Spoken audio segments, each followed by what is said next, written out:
मैं प्रियंका और आप देख रहे हैं सबसे बढ़िया। आइए नजर डालते हैं आज की मुख्य खबरों पर। अंतर्राष्ट्रीय योग दिवस के अवसर पर 21 जून को जिला स्तर पर आयोजित होने वाले कार्यक्रम के लिए जिलों में मुख्य अतिथि के नाम की घोषणा कर दी गई है। इस आशय का पत्र मंत्रालय महानदी भवन स्थित सामान्य प्रशासन विभाग द्वारा प्रदेश के सभी कलेक्टरों को जारी कर दिया गया है। बता दें कि राज्य शासन द्वारा लिए गए निर्णय के अनुसार मुख्यमंत्री द्वारा मंत्रीगणों, विधानसभा अध्यक्ष, उपाध्यक्ष, संसदीय सचिवों, विधायकों और योग आयोग के अध्यक्ष और संसदीयों को प्रदेश के विभिन्न जिलों में मुख्य अतिथि नामांकित किया गया है। मुख्यमंत्री भूपेश बघेल ने केंद्रीय पेट्रोलियम और प्राकृतिक गैस मंत्री हरदीप सिंह पुरी को पत्र लिखा। पत्र में छत्तीसगढ़ के किसानों और नागरिकों को पेट्रोल डीजल की कमी से हो रही समस्याओं से अवगत कराया। साथ ही छत्तीसगढ़ में स्थित सभी पेट्रोलियम कंपनी के डिपो में पेट्रोल डीजल की नियमित सप्लाई करने का आग्रह भी किया।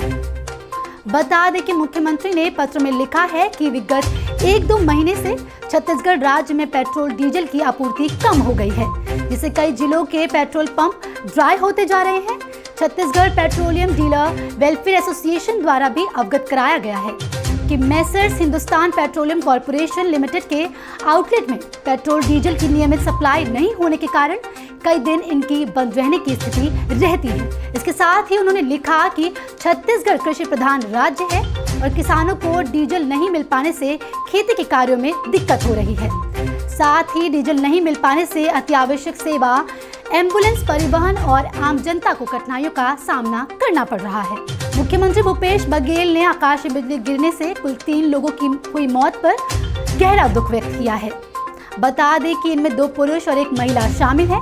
मुख्यमंत्री ने मृत व्यक्तियों के परिवारों के प्रति अपनी गहरी संवेदना व्यक्त की है। इसके साथ ही उन्होंने आकाशीय बिजली की घटना में मृत व्यक्तियों के परिजनों को 4-4 लाख रुपए की सहायता राशि प्रदान करने के निर्देश भी दिए हैं। साथ ही मुख्यमंत्री ने आकाशीय बिजली गिरने की घटना के दौरान जनधन की हानि को रोकने और बचाव के लिए आवश्यक सावधानियां बरतने के निर्देश भी दिए हैं। साथ ही राज्य शासन द्वारा एडवाइजरी भी जारी की गई है। मुख्यमंत्री भूपेश बघेल द्वारा अंबुजमाड़ क्षेत्र के किसानों को सोलर सिंचाई पंप के माध्यम से सिंचाई सुविधा का लाभ दिलाने के निर्देश पर जिला प्रशासन नारायणपुर द्वारा तेजी से अमल किया जा रहा है। इस क्षेत्र के मसाहती खसरे प्राप्त किसानों के खेतों में 4 बोर मशीनों की मदद से लगातार बोर खनन का कार्य किया जा रहा है। अब तक इस क्षेत्र के 20 किसानों के खेतों में सोलर पंप की स्थापना के लिए बोर खनन का कार्य पूरा किया जा चुका है। क्रेडा द्वारा यहां सोलर सिंचाई पंप लगाए जा रहे हैं। राज्य शासन की मंशानुरूप जिला प्रशासन द्वारा मसाहती खसरा प्राप्त किसानों के खेतों में सिंचाई उपलब्ध कराने के लिए बोर खनन कर सौर ऊर्जा योजना से जोड़ा जा रहा है। बता दें कि अधिक से अधिक किसानों को लाभ हो, सभी के खेत में सिंचाई सुविधा पहुंचे, इसके लिए 5 से 10 एकड़ का क्लस्टर बनाकर बोर खनन किया जा रहा है। मुख्यमंत्री भूपेश बघेल से सदगुरु कबीर विश्व शांति मिशन छत्तीसगढ़ विरक्त संत संगठन के संतों ने सौजन्य मुलाकात की। उन्होंने मुख्यमंत्री को सदगुरु कबीर साहिब के 624वीं जयंती के अवसर पर आयोजित होने वाले सदगुरु कबीर स्मृति महोत्सव में मुख्य अतिथि के तौर पर शामिल होने का न्योता दिया। इसके साथ ही अपनी मांगों से संबंधित ज्ञापन भी सौंपा। मुख्यमंत्री भूपेश बघेल ने डॉक्टर राजेंद्र देवांगन द्वारा जल प्रबंधन पर लिखी गई पुस्तक समय पर जल प्रबंधन का विमोचन किया। बता दें कि इस पुस्तक में नरवा गरबा घुरवा बाड़ी कार्यक्रम के माध्यम से हो रहे बेहतर जल संरक्षण के साथ ही इसमें ग्लोबल वार्मिंग को कम करने और प्राकृतिक खेती को बढ़ावा देने के उपायों के बारे में जानकारी दी गई है। छत्तीसगढ़ की करीब 1% आबादी रक्त से संबंधित अनुवांशिक रोग सिकल सेल से पीड़ित है। बता दें कि प्रदेश के सभी सामुदायिक स्वास्थ्य केंद्रों, जिला अस्पतालों और मेडिकल कॉलेज अस्पतालों में इसकी निःशुल्क जांच दवाइयों के साथ ही परामर्श की सुविधा उपलब्ध है।